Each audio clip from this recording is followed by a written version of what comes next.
President of the Montgomery County League of Women Voters. Today's program, The Challenge of Immigration, has been a long time in the making, in the preparation, including 2 postponements. But we're happy that it's taking place now. The more one studies the problems of immigration, the more one understands what a difficult problem it is to shape public policy today in regard to immigration. The United States League of Women Voters has just completed a 2-year study on immigration, leading to perhaps a recommendation for public policy. Our league has taken part in a consensus about this study and what our league members feel should be recommended. And in fact, the genesis of this program was the United States League and immigration. I'd now like to introduce Amy Malden, who is our first Vice President, who is going to moderate these proceedings. We have been distributing index cards, and these are for you to ask questions of our panelists after they have finished speaking. So we will be around to start collecting those cards after their part is over. Thank you. Thank you, and thank you for coming this evening. We are a nation of immigrants. You always hear that said, but the truth is that immigration through our history has waxed and waned. There are times when we've had lots of immigration and times when there's been almost none. There have been 4 periods of peak immigration, and all of these coincide with periods of economic expansion. There was the colonial period. There was westward expansion when there were many immigrants that came and moved out west. And then before World War I, there was the Industrial Revolution and the rise of the urban cities in the U.S. The current period of immigration we're going through now is coming about 100 years after we have had immigration on this scale. And it began in the 1980s with the global information economy. There are other things that are happening in our society today. For the first time, we're an aging society. Right now, the USA is the only Western country at or above 0 population growth, and this is largely because of immigration and the children of immigrants. All the growth in the U.S. labor market at this point comes from workers over 55 or the foreign-born. When you look at illegal immigration, at least 40% of illegal immigrants who come into this country come on legal visas and overstay. And around 60% cross the borders. In terms of legal immigration, in 2005, there were 53,000 refugees admitted and 25,000 people already residing in the U.S. were given asylum. That's about 7% of the legal immigration for that year. There were 230,000 who were given work visas, and that's about 22% of the legal immigration for that year. And there were 650,000 members who were family members of citizens or permanent residents, and that's about 58% of the immigration for that year. The spouse or minor child of a U.S. citizen can expect to legally immigrate in less than a year most of the time. Anyone else who applies to legally immigrate at this point is in for a long wait. There are many different ideas in our society regarding what we should do about immigration. On the conservative side, you hear everything from let's go back to open immigration, anyone who wants to can come in, to let's temporarily close all the borders and end immigration until we sort this whole thing out. liberal ideas range from the idea of investing in the infrastructure of countries where we're having a lot of migrants come in, like Mexico or China, so that we raise the standard of living in their home countries and less people will want to immigrate to the United States. Giving asylum to everyone who comes in illegally, or better border control and increasing the temporary worker permits that are available. This is a very confusing issue. It's a very divisive issue. But in the midst of all this, the immigrants keep coming. And there's no reason to believe that that is going to change in the near future. I'd like to introduce one of our panelists tonight, Christine Porch. She's a native of Salem, Virginia. She pursued both her undergrad and graduate education in the cultural melting pot of Houston, Texas, where she first worked extensively with the immigrant community in a variety of service projects. Upon her return to southwestern Virginia in 2000, she felt naturally inclined to continue her work with the immigrant community that now called the Roanoke Valley and the surrounding area home. She is licensed to practice law in both Texas and Virginia, and she began practicing immigration law in 2001 as a volunteer attorney with Justice for Our Neighbors Immigration Law Clinic. Christine has practiced exclusively in the areas of immigration and naturalization law since 2003 when she opened the Porch Law Firm. Hi everyone. Thank you for having me tonight. I'm sorry that it was my schedule that resulted in the first cancellation. It had nothing to do with the snowstorm the second time though. I want to start with kind of two principal points, and one looks at where we've been in terms of immigration. I'm not going to bore you with a history lesson, but it's an important thing to put into context. Sure, are these even on?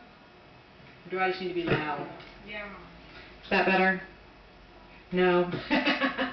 I will speak up as loud as I can. I'm actually quite loud. That's sort of deceptive. The first point, or the first general issue that I want to make, or the first general thing I'm going to cover is where we've been. I'm going to look at kind of immigration over the long haul, but not to bore you with a history lesson, rather to just make a couple of key points about where we see the law going, which is my second point, what we see reform, the components of reform being, and how we see those things shaping up at present. Because my practice is exclusively immigration law, and to some extent defense of criminal and other immigrants in removal proceedings, meaning I don't do criminal defense. That links into other areas, but it's mostly exclusively an immigration concern.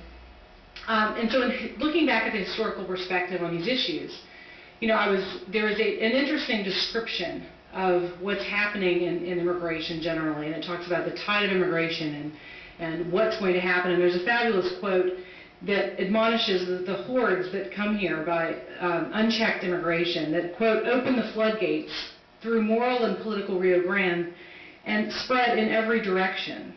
In short, this particular author called for America to be kept American at its very core. And the surprising thing when you look at this entire statement is it's a statement from an 1859 political platform called the Know Nothing Platform.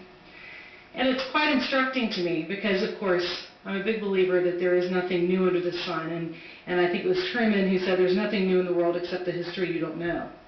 And that is, in fact, why I bring this point to the forefront. Just to give you a quick overview. In 1790, that was actually the first immigration law we ever had, and it said basically white males get to immigrate. It wasn't much of a free-for-all. And then, in short, soon after that, we saw our first restrictions on immigration. What is now a very delicate and quite complicated policy on which immigrants can be admitted and which not, where we set standards of admissibility based on health, based on in certain cases, affiliation with organizations like terrorist organizations was the most recent restriction in post 9/11. We see in 1875 those first restrictions come in, excluding convicts and prostitutes. And so we see immigration law taking shape over the last 150 years in some remarkable ways. And I draw these out not to point out what to us now seems like bigotry, because some of these do seem quite directed at specific racial groups. But I draw it out to say everything is sort of culturally relative in its own way, and that these waves of immigrants that you described, and these sort of political solutions that we found throughout the last 150 years, had their own relevance in their own time and show how we have struggled with this issue historically as a nation, literally within a few 20 years or so of our inception. So in 1902 we see the Chinese Exclusion Act and a couple of other exclusion acts. By 1906 we see, and I was surprised by this, we were already doing our first inspections at the southern border. Now those were not directed at Mexicans, they were directed at Chinese sneaking in through Mexico. But they were nonetheless our first quote-unquote border control system. By the time we get to 1921, we're looking at our first quota systems, our first systems that say this percent from this nation, this percent from this nation, again, targeting mostly European immigrants. By 1930, we see our first deportation or widespread deportation of Mexicans. And then by the time you get into the 50s, you see some very culturally and impolitically correct operations like Operation Wetback, which literally rounded up more than 1 million Mexican immigrants that were principally in Texas and a couple of other border states, using the vagrancy laws of those states. So we see that policy progress till we see the policies that are politically driven in the 50s and 60s involving Cuba, and then later some more advanced policies in the 80s that involve our first employer sanctions. And so each time we see these changes in the context of what is going on politically, culturally, and socially at the time. And in short, those changes, to that extent, are not that different than what we're experiencing now, and asking ourselves, what are the solutions that we need to be looking for? And to some extent, struggling with some of the same solutions that have been found previously, like the quota systems, which have resulted in the backlogs that you described, and that have resulted in the long wait times for many family members and many employment-based categories. Normally when I give this presentation, or I give a presentation like this to a group like this, I use it to really address some key myths that come up in this area.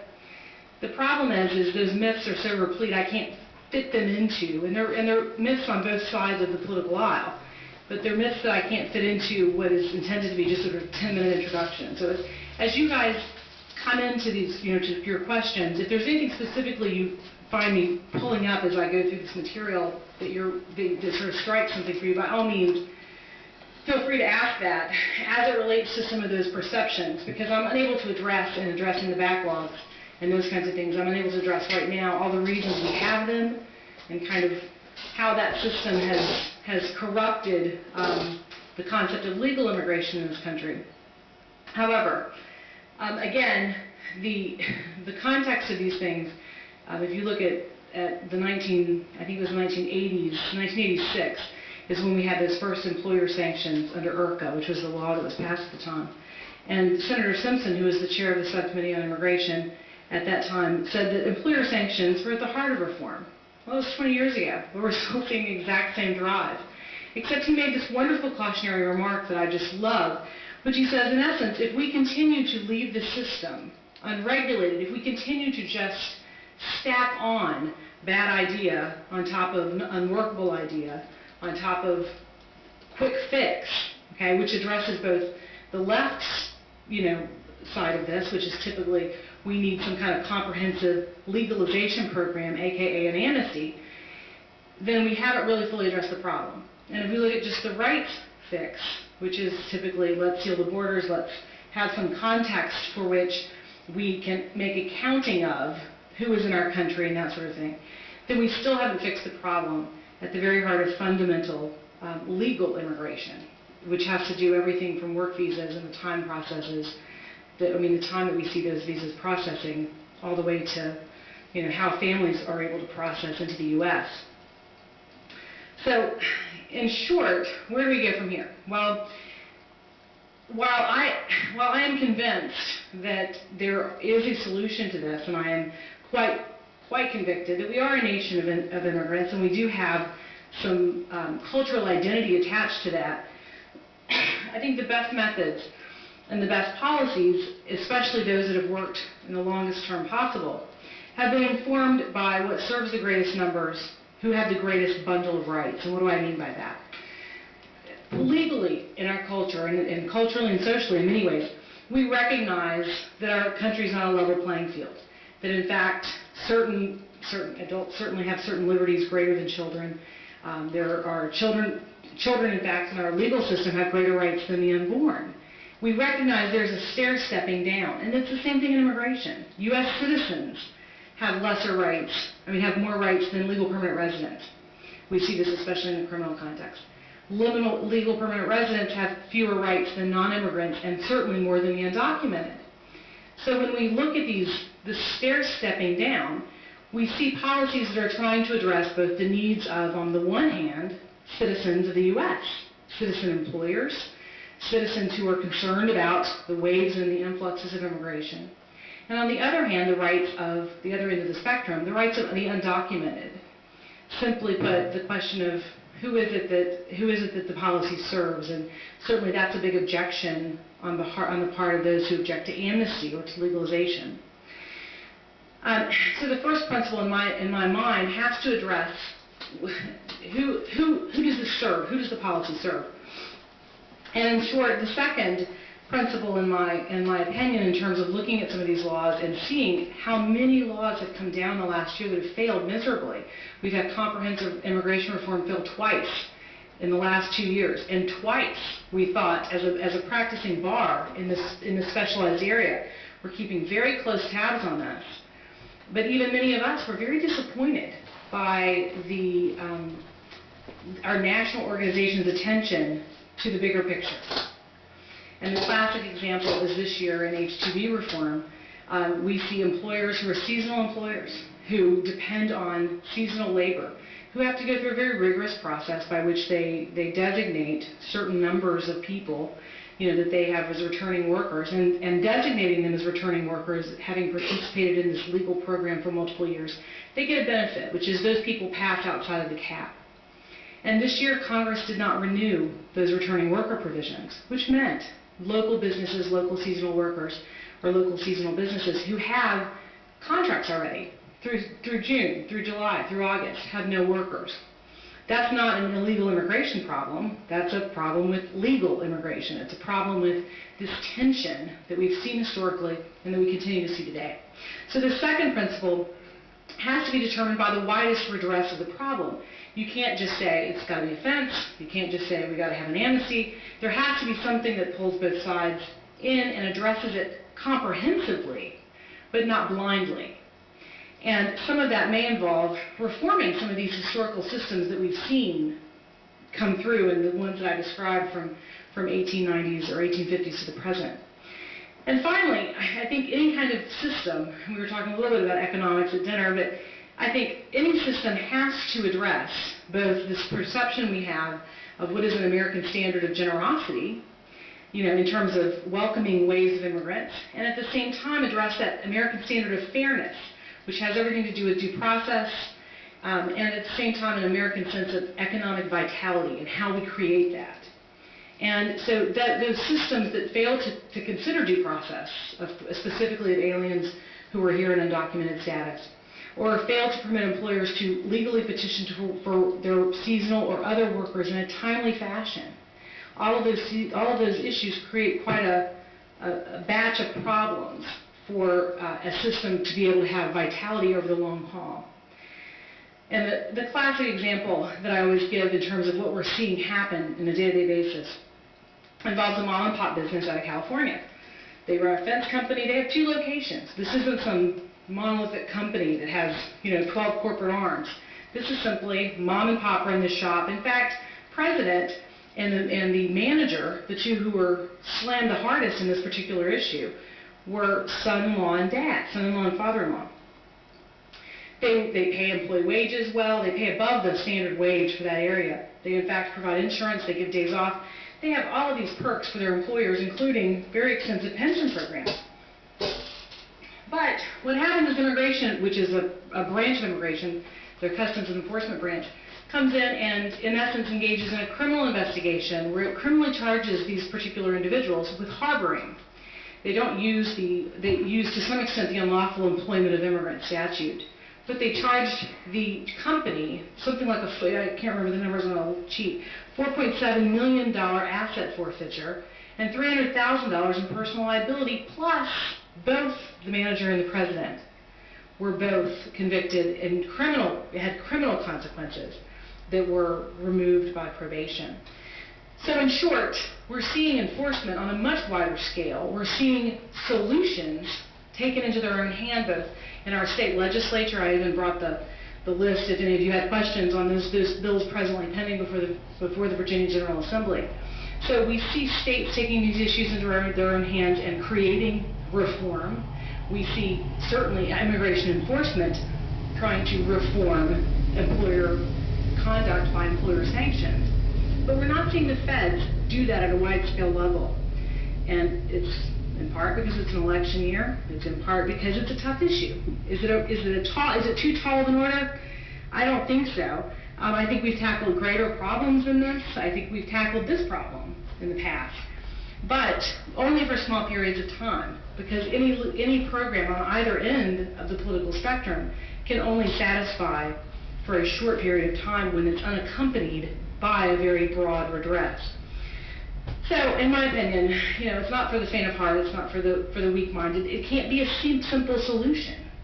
But it does remind us. There was a wonderful quote by a female politician that said, "We are not a melting pot. We're a sizzling cauldron."